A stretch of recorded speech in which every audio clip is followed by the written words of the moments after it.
She walked in wearing my gown.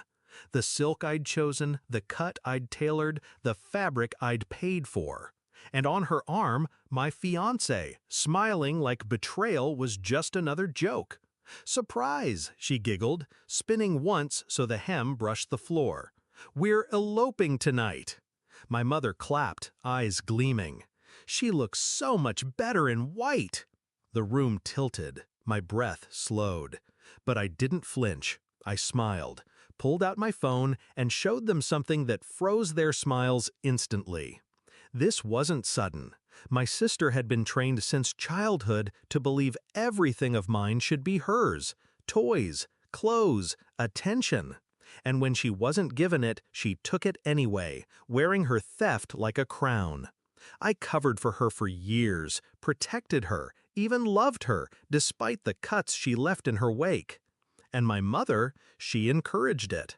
"Don't make a fuss," she'd say. "She's younger. Let her have this one thing." But it was never one thing. It was everything. When I met him, I thought it would finally be different. He was mine, a love that belonged only to me. I built a future around that certainty. Until the messages began. Small, subtle signs. A late-night text with her name flashing across his screen. His sudden hesitation when I asked where he'd been. Her laugh echoing from his side of the phone when he swore he was alone. I collected every detail, every lie. And then I saw it with my own eyes. His hand brushing her waist in a parking lot, the way she leaned into him like she'd already won.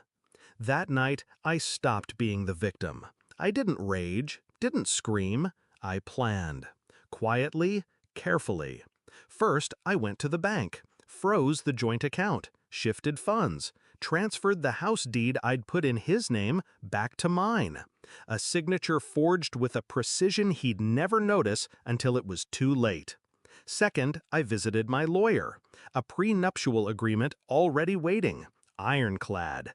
Everything of mine stayed mine. Everything of his was vulnerable.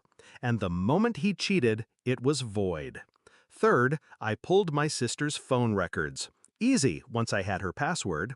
She used the same one for everything. I gathered screenshots, videos, recordings, enough to scorch the earth she stood on. And then I waited. The rehearsal dinner was perfect. Every relative, every friend, every witness we needed gathered in one room. When she appeared in my gown, when he stood beside her like a trophy, I felt no heartbreak, only a sharp, steady calm. Their betrayal wasn't my undoing. It was my stage. "Surprise," she'd said, and my mother clapped like a seal, adding, "She looks so much better in white." That was the cue. I smiled, pulled out my phone, and tapped the screen. The projector lit up behind me. Their laughter died as a video played, my sister, in her own voice, whispering to him, "She's so stupid, she'll never know. Once I wear that dress, it's mine forever." Clip after clip, their texts, his voice calling her my real bride. Screenshots of hotel reservations, photos of them in the gown together. Gasps filled the room, chairs scraped back. I turned, met their eyes, and spoke only once. "Check your mail." The silence broke into chaos. My mother's hands flew to her mouth. My sister's face drained pale. My fiancé's jaw tightened, eyes darting like a trapped animal. Because they all knew what was waiting for them. Each envelope I'd mailed the night before. Copies of everything. To relatives, to neighbors, to his boss, to hers, to every person who'd ever believed their lies. The truth was already out. By the time dessert was served, reputations would be ash. My sister ripped the veil from her hair, shrieking at me.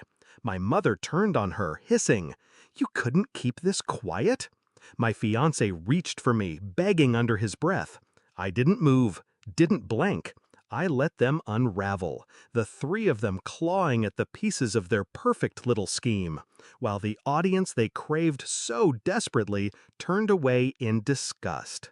That night, there was no elopement, no celebration, only shame. The aftermath was surgical. He lost his job within weeks. Company policy doesn't look kindly on scandals broadcast to clients. His credit collapsed without my support. She moved back into my mother's house, shunned by friends who wanted no part in the mess she made. The gown, my gown, sat in the closet, never worn again, a ghost of her own arrogance. And my mother, she stopped clapping. Stopped speaking at all, really. When your golden child burns herself to ash, there's nothing left to worship. As for me, I walked away. Not broken, not bitter, just free. The wedding rehearsal became their funeral. Not of lives, but of illusions. I gave them what they wanted, a stage, an audience, a spotlight. And then I made sure the truth burned brighter than their lies ever could. When people ask why I smiled that night, I tell them this. Because I wasn't losing a fiancé, I was losing dead weight.